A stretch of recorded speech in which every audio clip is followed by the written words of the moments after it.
Hello friends. सो आज हम class 9 से एक्सरसाइज 1.3 करेंगे। और जैसे कि आपको पता है मेरे प्रीवियस वीडियो में question number 1 and question number 3 complete हो चुका है। एंड क्वेश्चन नंबर 3 बहुत इंपॉर्टेंट है, मैंने आपको बताया होगा। अब आगे जो मुझे इंपॉर्टेंट क्वेश्चंस लगते हैं हम उनको करेंगे। जैसे क्वेश्चन नंबर 4 आपका 3 जैसा है तो क्वेश्चन नंबर 4 हम करेंगे। उसके अलावा और इसमें आगे बुक में एक्सरसाइज में क्वेश्चंस क्या है, क्वेश्चन नंबर 6 आपका इम्पॉर्टेंट है, question number 8, question number 9 and write the 3 numbers whose decimal expansions are non terminating non recurring. ये तो आप खुद कर लेंगे। तो इन क्वेश्चंस को अभी हम डिस्कस करेंगे। ओके तो पहले हम क्वेश्चन नंबर 4 करते हैं। आपको क्या करना है, express 0.999 so on in the form of P upon Q. तो ये सेम क्वेश्चन है। यहाँ पे क्या होता है कि वो बार लगा के दे देते हैं, इन्होंने यहाँ पे बार नहीं लगाया है, डॉट डॉट डॉट डॉट करके लिखा है कि ये कंटिन्यू होगा, ये रिपीटिंग होगा। ठीक है, तो मतलब क्वेश्चन नंबर जो आपका 3 और 4 है लगभग सेम है, बस उन्होंने उसको रिप्रेजेंट अलग तरीके से किया है। तो ये चीज़ आपको समझनी है कि अगर एग्ज़ाम में ऐसे आ जाएगा तो हमको उसका भी आंसर वही लिखना है, और अगर दूसरे तरीके से आता है तो भी हमें उसका आंसर वही लिखना है। ठीक है, सो चलिए लेट्स डू। ओके तो आपका क्वेश्चन क्या है, 0.9999 एंड डॉट डॉट डॉट में सो ऑन। तो हम इसको ऐसे भी लिख सकते हैं 0.9 बार। ठीक है, तो अगर आपका कोई क्वेश्चन ऐसा है और वो इस फॉर्म में या इस फॉर्म में आता है तो बात बराबर है।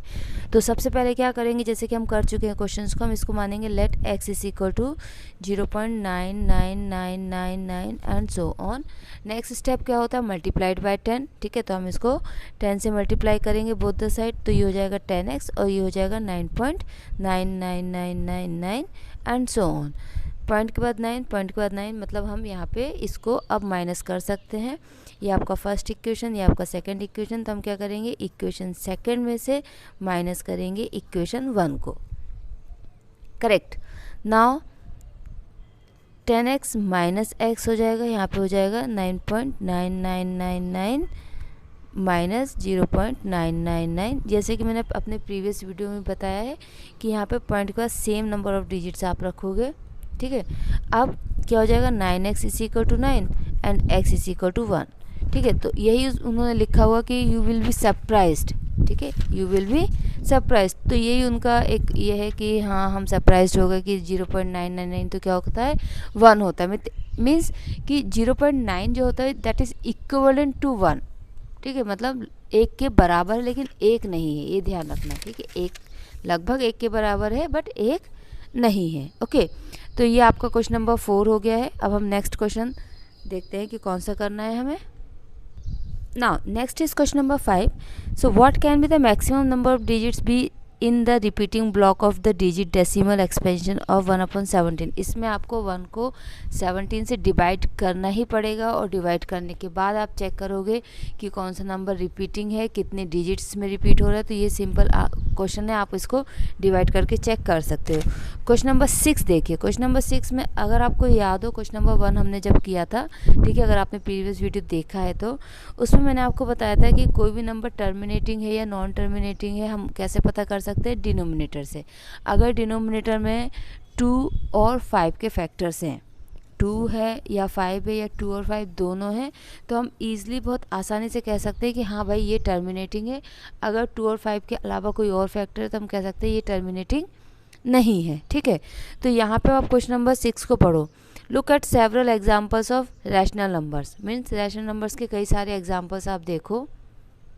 ठीक है, in the form of P upon Q, जहाँ पे क्यू 0 नहीं होता, तो ये तो रैशनल नंबर की एक तरीके से डेफिनेशन हो गई।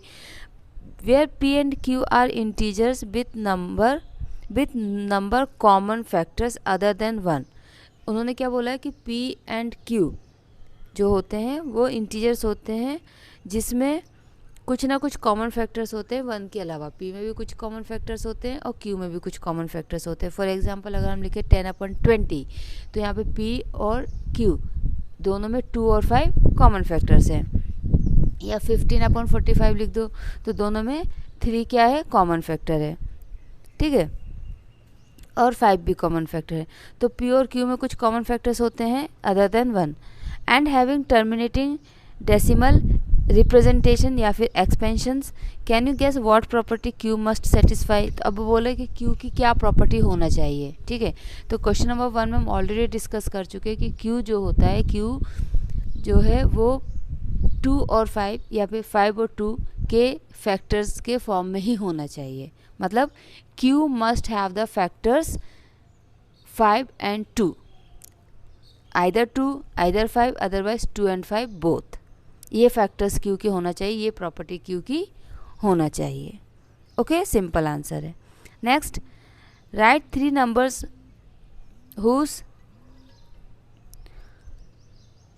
Decimal expansions are non terminating and non recurring. तो ये आप अपने मन से कोई भी 3 नंबर लिख सकते हैं जो इसका डेसिमल एक्सपेंशन नॉन टर्मिनेटिंग, मतलब कोई भी नंबर रिपीट कर दो, जैसे 0.001, फिर 001, 001, 001, ऐसे लिख दो, 0.123, 123, 123, 123, इस टाइप के कुछ भी नंबर आप लिख सकते हो।